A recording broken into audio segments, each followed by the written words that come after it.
Hello, I'm Richard Ridge for BroadwayWorld. The new musical Diana, which tells the story of the People's Princess, is by Joe DiPietro and David Bryan. It will open on March 31st at the Longacre Theater, and we drop by the New York Palace Hotel to bring you a sneak peek and meet the company led by the princess herself, Gina Jawal. Your prison has been built, your downfall's been devised.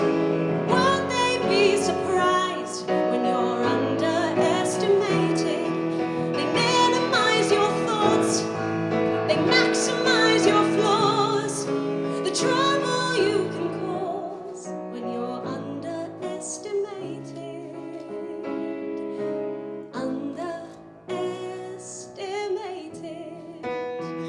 We were auditioning, and our casting director said, you know, we have some really talented young women coming in, but we have this one young lady from Britain who I think you're really going to like. And she walked in, and I think she sang, and, you know, she just sang, blew the roof off the place. And whenever someone does that, I'm like, please be able to act, please be able to act. And then she read these scenes, and Diana was a complex woman in many ways, and she caught all aspects of her the first reading, and we were like, there she is. Getting to work with Gina Duvall for a little over a year now has been, again, a dream come true. Her voice is so unbelievable. I'm so excited for people to hear her sing these ballads. She's so wonderful, and she also brings a lot of humanity to this role and is able to approach it from a very empathetic place. So I'm really excited for people to see her work, and I hope that I can hang in there and keep up. I think pretty much everyone can be expected to learn a lot that they didn't know. I obviously knew who she was, but learning the intricacies of the story are eye-opening, and then also viewing it with a 2020 lens of how we sort of appreciate complications of people's personalities today is another level of sort of learning deeper what she had to overcome to become who she came today. And what a great opportunity to really dig deep into the story of her crowded marriage. Our story takes us from the time they met when she was 19 to the time they divorced and she exited the royal family. One of the last scenes in the show is when she's asking Queen Elizabeth if she can step out of the family. So given what's in the news, that's an amazing moment to be telling that story.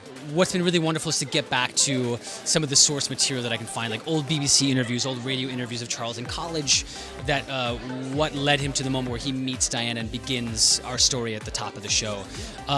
Like I said, it's a huge responsibility to take on this role of someone who's known so well, but I think that it's my job as an actor to approach this from the most human angle that I can. This is a man who, yes, he has money and fame and influence, but he's also someone who wants to be loved and wants to love someone deeply and wants to be good at his job and valued by his family and do right by the people that rely on him. So that was the place that I tried to approach it from. It's actually been a challenge because the Brits, and Camilla in particular, you know, if you listen to her, she's sort of very, she barely, you know, moves her. You can't do that on stage, obviously, but it definitely creates a color that I was able to tap into and then say, okay, I have to create that for the stage. She is very complex, and she's held this ship of state together for 60 some odd years, and she's still doing it. And I feel an onus, you know, to honor her, but also there's great fun in this show. This show is quite funny in places. It's got a serious sort of a little wink to it, so I honor that too. But through the lens of this magnificent lady. That was the challenge, and the fun was to give each character a voice, and how could we make a royal voice, how could we make a rock and roll voice, and Joe and I just dove into it, and I just started coming up with these colors of each character and how they live. And then we kept fine-tuning it, and now we have 26 songs so far. The amount of pressure being in that family and what it was like to be hounded by the press like that, and it's amazing. And the fact that they really were happy for like Charles and Diana. There was a really period where that marriage was really working, and as it starts to come apart, all of the moves and the counter moves and the sort of crazy epic chess game that they were going through to try to hold on to the hearts of the British public. It's an incredible story to tell.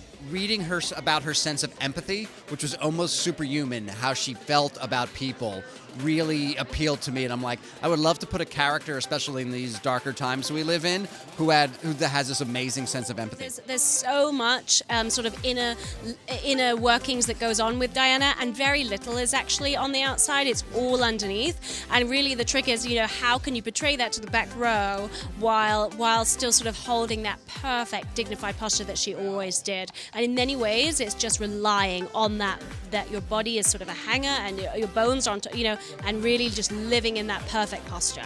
I think there are two generations that need to learn about her and share this joyous, painful, traumatic, like opera. It's got Sturm und Drang, it's got highs and lows and ultimate triumph.